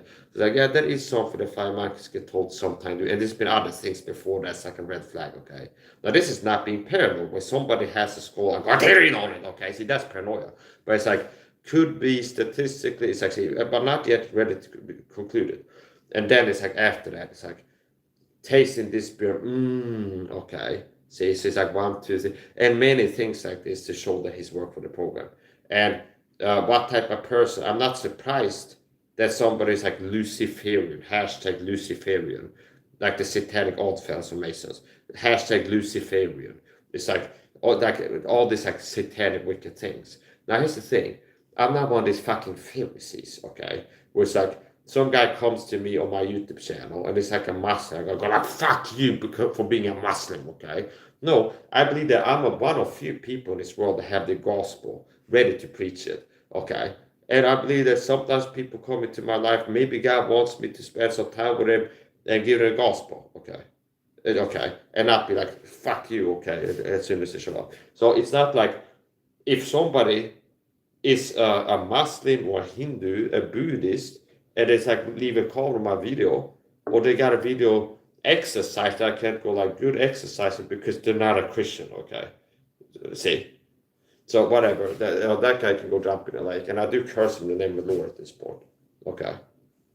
And I don't care if they told him what, he's already cursed. I do curse him in the name of the Lord. And part of this is, I'm not gonna get into that too much. It's like ridiculous, and nobody who's sane agrees with them and believe what they believe. It's like only I don't really have to work to convince the public that it's like here's what, because it's like the stalking murder cult. They're part of a fucking witch hunt murder cult. They're gonna believe weird crazy shit. Okay, it's like the public is not believing that if you make an active listener, that means you agree to have your mother sacrificed. That's like they want me to believe that for psychological effect, and they might tell that to people in the target to be like, yeah, Mike's a bad person, okay? But it's like normal people don't operate like that. That's another thing with the targeting. The linchpin that shows that they're wrong is that they have to fucking hide it, okay? It's like the same pastor that think they do God a service, they're good Christians by working for this program to murder me, a Christian, okay? In the modern day equivalent synagogue, see? That either I would get blocked if I leave a comment. If I go to the Bible church, they will end up casting me out. Either because he will be doing, and they'll be doing something like what they were doing in the videos, I'll react to it. Okay? And be like, that's not okay. And they throw me out. Somebody needs to escort this guy out. Or the abuse itself would push me out of the church because I can't be here anymore, see? They will put you out of synagogues. The time will come when whosoever kills you, think you do God a service. See? So that Christian pastors, that I will know if I will go there, I will either get thrown out of the church or the abuse would make me leave or pushed out. And they work for a persecution program that's slow murder. See? That's slow murder. The Bible talks about the end times, where like they will put you, Christians, say people, they will put you out of synagogues, and the times will come when whosoever kills you will think that they go do God a service. Okay? It's like I'm serving God by killing these Christians, okay? Like save people. And that's already like soft, sadly going on. But Christian pastors who think like I'm in a church serving God, I'm a Christian, okay? And what they're doing is working for a persecution program, playing their part in it, okay? That's working to target people until you die. And you're more likely to get cancer, heart attack, stroke from the targeting. And it's like a cult. This Bernard Holthouse is part of it too. He's one of these pastors. And he does subtle propaganda where he's trying to make it sound like people like me, because they worried about other Christians here, like, here's what I've been going through. And it gives you PTSD, be like, oh yeah, it's their fault. People are sensitive and want to be in the safe space of this. I have to stay indoors because if I go outside, these people get sent to harass me through anything and spray chemicals on me, things like this. So if I don't want to have my health decline, I should go outside as little as possible. Because now when I go outside, I get sprayed with a chemical. They said, I almost had an accident. They had to stage an accident on me. They say it makes sense. They say I should like limit how often I'm out in public, out and about, because okay, walk circumspect, not as a fool. Redeem the time for the days are evil. Okay, so whatever. I'm gonna trade a little bit more, and I'm gonna end this, and I'm gonna trade more. So, what they're working to do, they want me to. They want people to think I'm crazy, okay? And now the part of it too is the average person is irrational. So it's like they work to trigger you and harass you and stress you out, because if you like lash out and get irate, you look more crazy, like your temperament, emotional state. So if I tell you like a story, the true story, it's like, hey, here's what happened, okay? I went outside yesterday and one of the neighbors were harassing me.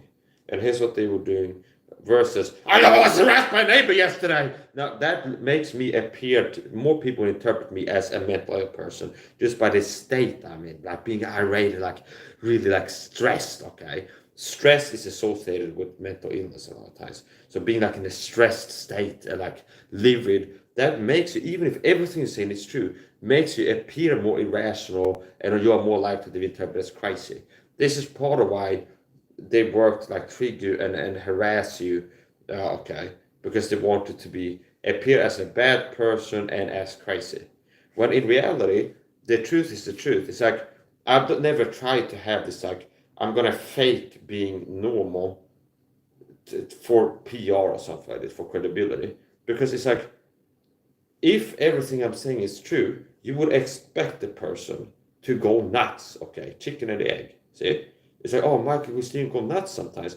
Yeah, which is exactly what you would expect from somebody truly having something happen to him that he said has been happening for years. Like being harassed 24/7, being attacked physically, being communicated, like daily psychological warfare, a program working to stress you out, target you 24/7, harass you and attack you, okay?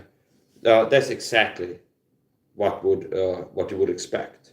Okay, it's like, it's not a sign of health that you're fine with being harassed, that you love it. Okay, that's not a sign of health. It's not a sign of health. Like, oh, I get harassed today. I love showing up to work. Let's see with workplace bullying, like some psychopath boss got all your co-workers to start bullying every time you show up at work. Like, oh, I just love being here. I love my job. I love being abused. See, it's like, I like being abused. I feel good being in an abused environment. People abusing me and talking me all the time. I'm happy. Okay, that's not a sign of health. They'd be like, you have to get brainwashed into. You have to be really messed up to have to be like that. Okay. Now that doesn't mean that it's like, oh, just let's, no. It's like, there's still an effort in truly not being as affected by the target. See, there's a lot of work in not being as affected by the targeting, and being less, less affected. Like not being as stressed by the attempt to stress you out. Not like decreased intensity and frequency of stress, of like stress. Okay, events. I mean, it's like when you go nuts, it's like, have your stress levels be lower baseline because it works to stress you out, and make it more rare that you have like a lose your shit, an off day where like lose your shit. Okay, get real man, like that frequency less often. Okay, right now it's happening once every week. Let's say you're targeted, I like lose my shit and I'll go nuts, like, fuck you. Okay, okay, like, well, it'd be better if this could happen, go from once a week to once a month or something like this. And if right now you're like, I'm always like stressed and on edge and tense and anxious, that's sort of, like, work towards a little bit less stress. So even if like stressed all the time, a little bit less stressed, okay? And ultimately you get that point, it's like, oh, now it's like new baseline. I have several hours a day of being calm and not being stressed. See? So throughout all of this, I've been healing myself, PTSD, things like this. So whatever. Healing is possible, but you have to have effective strategies. You have to have effective strategies. Nicest thing too, I don't claim magical effects, okay? So my target is not like, oh yeah, it's like, it's just what I've been doing is praying to God, and then He magically makes me less stressed and heal my health problems I got from the targeting, physical health problems to my body, which is made in the image of God, one, a temple, Holy Ghost too. So that's the body that they've been working to target. Right, here's the point. It's not like, I don't promote spiritual solutions to practical physical problems. Okay, see, I don't. Meaning, it's not like target videos need to be a Christian for my good advice to help them. Okay, I would recommend it to anybody, but here's the point. So, for example, if I say I thank to God I got healed of asthma or something like this, that is true. Like, I will credit God with the fact that I healed myself of asthma. Now, baby Christians, like when they pray to God, they're expecting magical effect. It's like a lot of Christians, if they pray, it's like, God, I pray that my allergies, you help heal my allergies. And then what they're doing is waiting to wake up one day without allergies. Okay? When in reality, it's like more likely than not, God will answer the prayer by making something like my video show up in your feed, where it's like, and you find a YouTube channel that has the answer, where another Christian is like teach on how to improve allergies. Okay, see, that is for you to act on it. So I credit the knowledge that I have that applied has yielded results, healing, strength, things like this, with having prayed to God. Okay, praying to God for healing, and I discovered truth in the system, learned things that I could do to heal myself. See, so if it was me praying to God, I might not have found this website, this article. Okay, so yeah,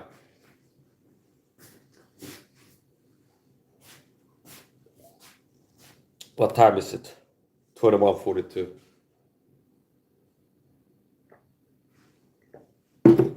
And it really is despicable, that, like the ways that they've taught me to the Bible Church. Beware of them.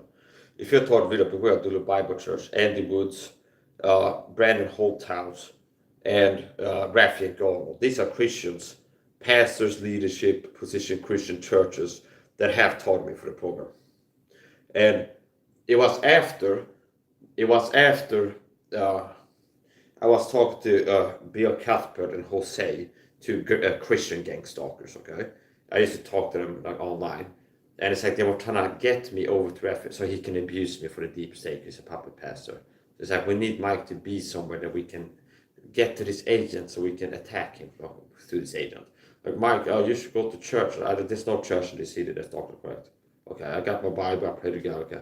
So it's like, well, those of us that don't have a good church in our city, we listen to Raphael. Oh, that's like going to church. Just link this channel, go watch the videos. I'm like, well, sure, I'll check it out, okay. Go check it out.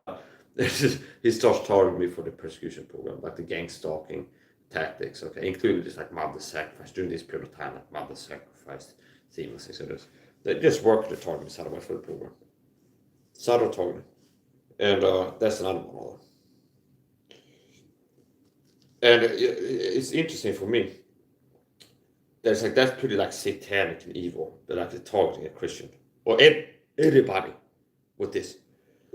And it's like interesting enough when it rains it pours. So it's like if I find Raphael Garnell, it's like, okay, I know I've seen him do satanic shit targeting for this program. That's really evil, serving Satan, like persecuting a child of God. Okay, when the job I pass is to do the opposite, like help the person, be edifying, you work to harm, destroy, tear down, and like hurt the person, opposite of edify. Okay, so it's like, well, I'm not surprised that you see him do other satanic stuff, like corrupting the gospel. The Bible says if any man give the gospel, then be accursed.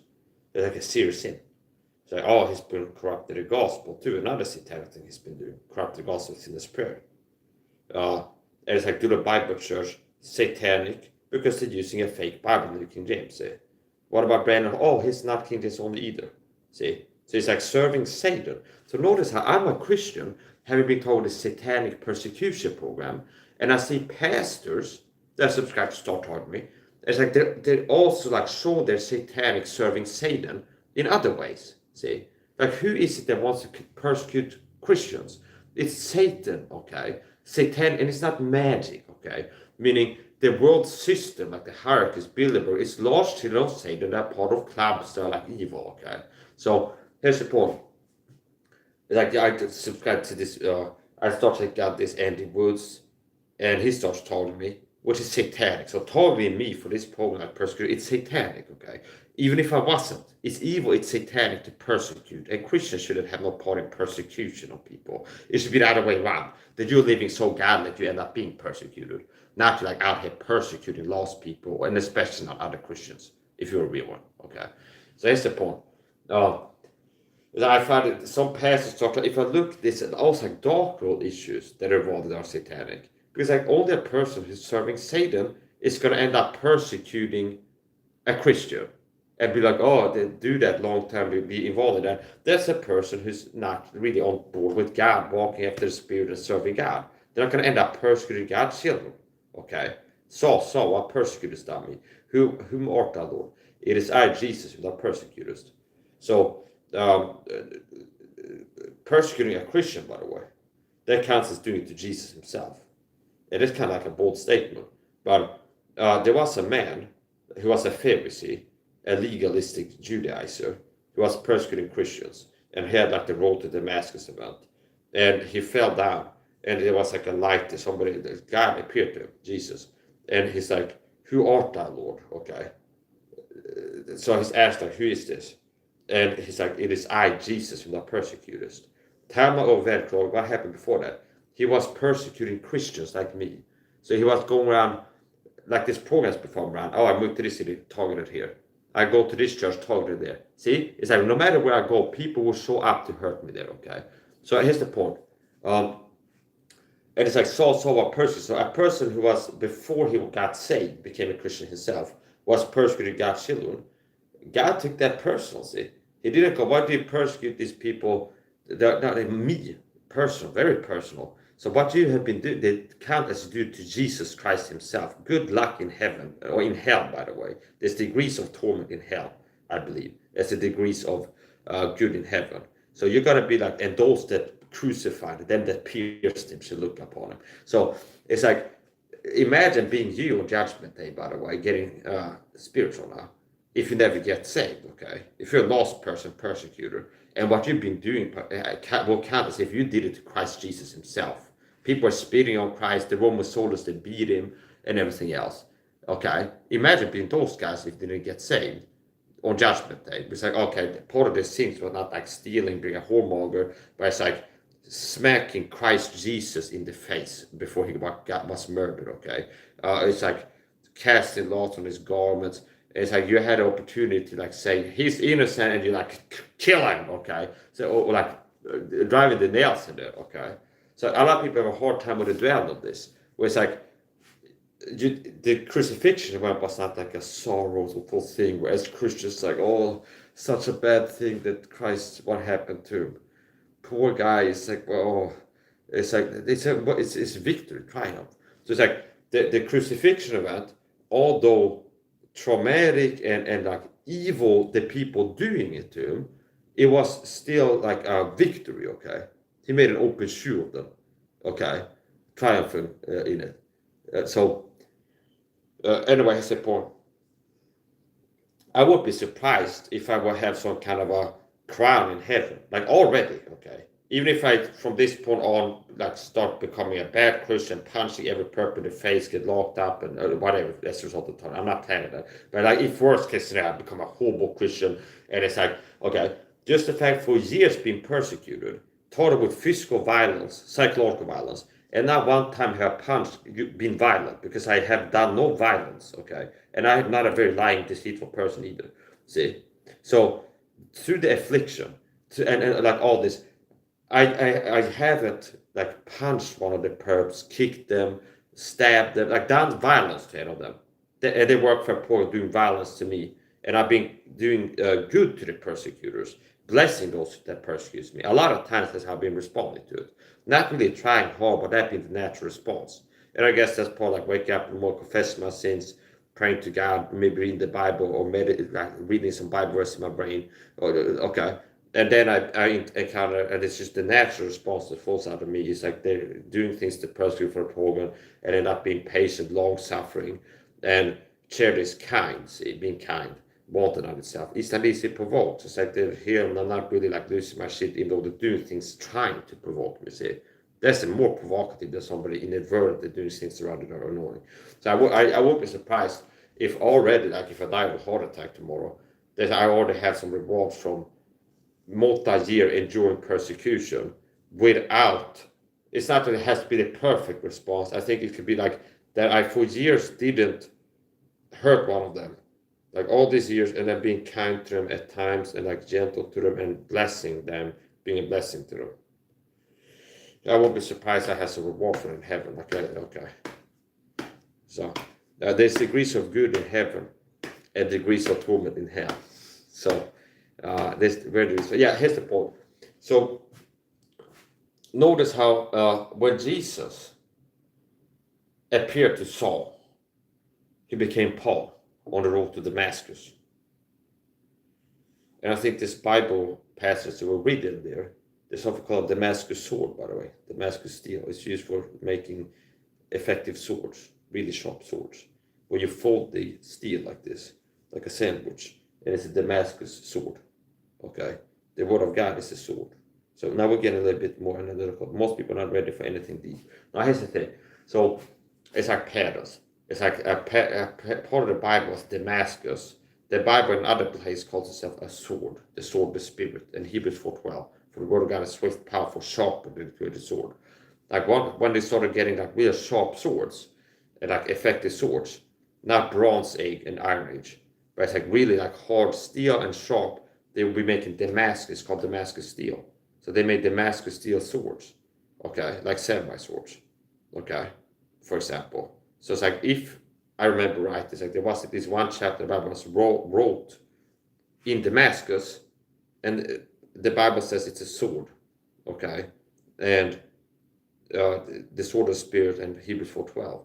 And a sharp type of steel is Damascus steel, like the samurai swords, katanas. They have a hammer, like a wave pad that comes from folding the steel many times. And then they have this carbon steel. They have different like mixes in there. Well, here's the point. I talked about this before.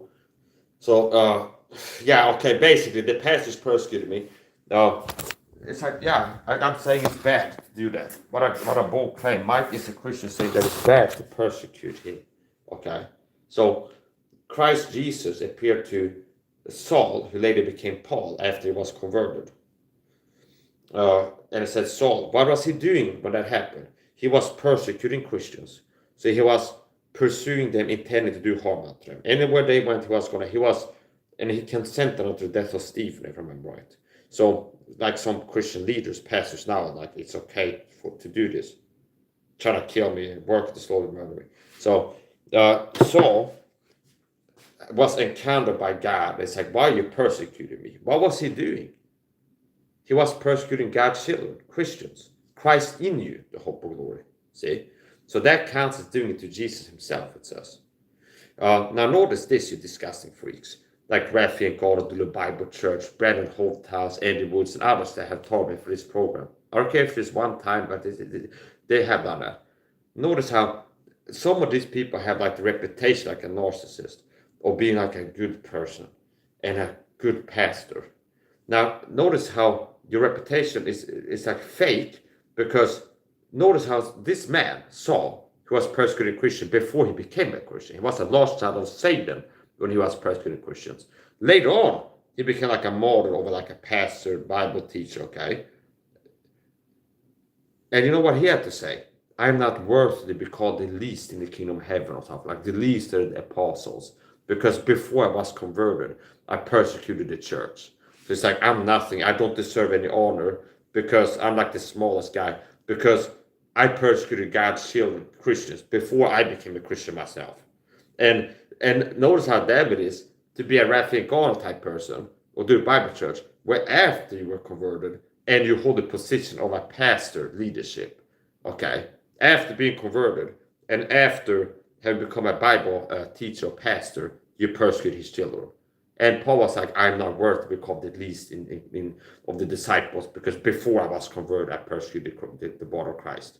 So it's like, I don't deserve any praise. I'm like a horrible person. Pretty much, like he was really downplaying himself. Like, this is a big deal, is the main issue. It's a big deal that before I got saved, became a Christian, I was persecuting other Christians. See? Okay? And he reaped after his conversion, still had things happen to him because of what he did before that. Okay? So here's the point. So yeah, I think I'm right to say these guys are really in trouble with God, one, and bad people, pastors that have targeted persecution. Because after they got saved and became a master type Christian, master class Christian, a pastor or Bible teacher, they have been helping persecute other Christians. If they do it to me, they do it to you too. If they do it to me, I had the counterfeit to do it to other people too.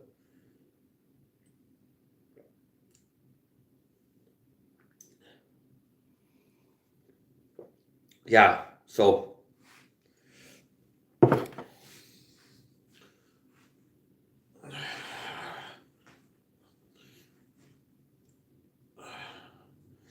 I've been standing too still too long, so I started stiffening up. It's cold here in Sweden. It's pretty cold. So while exercising, I end up taking off my shirt. It gets warm quickly. But if I stop exercising, kind of stand still, especially not move around that much, it pretty quickly start getting cold. So I think I might end this now, and possibly I'll go live again and do some more live training. Yeah, I ended up talking about other stuff. Anyway, I have we wonderful here. She went to bed. I'm gonna sleep now. Good night. I love you. Yeah, so what sort of things are lovely? What sort of things are, if they've been in virtue, if they've been in praise, think on these things. So sometimes I like to think about when she's sleeping. In the daytime, I talk to her on video calls. Sometimes I'm doom scrolling or looking at some sermon where the pastor is pissing me off, and then I just go watch it. I go look at some pictures she sent me of her or something like this, or one of her videos or something like this. So I just said it helps. So Finally, brethren, whatsoever things are just, whatsoever, if there be any virtue, I don't know the whole verse by heart. If there be any virtue, if there be any praise, think of these things. Whatsoever are lovely, good report. Whatsoever things are lovely, good report. If there be any virtue, any praise, think on these things. So as a Christian, you shouldn't be constantly going around like thinking about, I don't know what, like what's going on in the porn industry right now. What's going on. It's like thinking about bad things in the war in Ukraine and people bleeding and dying, being shot to pieces. And that's okay. You should be focusing on positive stuff too. Not some people go the other way. It's like, oh, just be positive. Being negative is positive, okay? Positive negativity. Meaning part of like the thing is like false gospels are wrong. See, that's negative. And there's a good positive to that. You don't want to flip too far, but like anything is supposed to be feel good all the time and positive. Well, if I make videos, beware of false gospel and heretics. The real gospel is faith alone. There's a lot of idiots out here lying to you, tell you you're saved by a prayer or this or that. It's like this negative. I might be mad, it might be negative, and it's talking about people being scum, but it's still a positive because somebody, they might make a difference where it's like, oh, yeah, I was believing the sinner's prayer gospel. Mike said it's wrong. I looked into it. I found some Edward PF videos, that scumbag. And it's like all this together here, Mike, other Christians on in. I think he might be right that you're not saved by sinner's prayer. Okay. And they end up getting saved for real. So there are positives, okay, in the negative.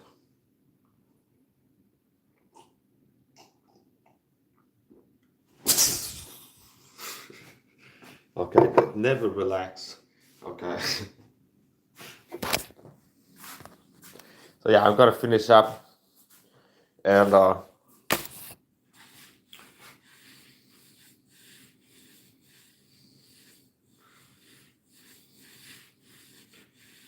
oh, here's another thing. Another prayer uh, report. Okay, glorifying God. Answer prayer report. Okay.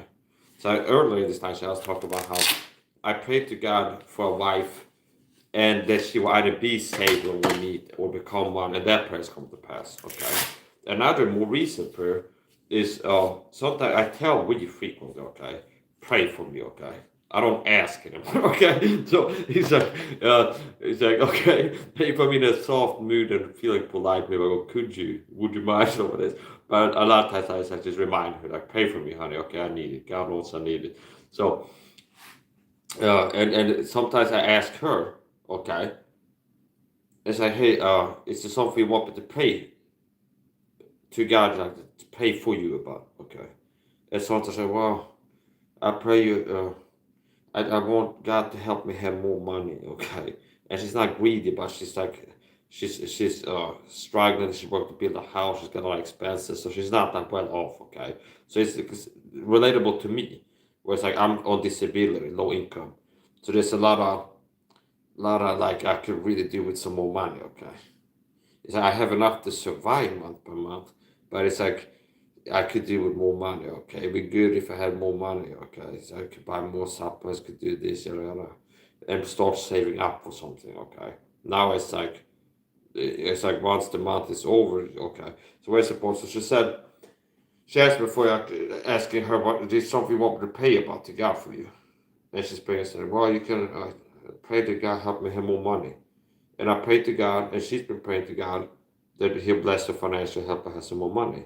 And then recently, a Christian we both know surprised me and said like, "Hey, can you help me to send like $100 to we? I want to help her out." See, yes, okay. And I'm like, yeah.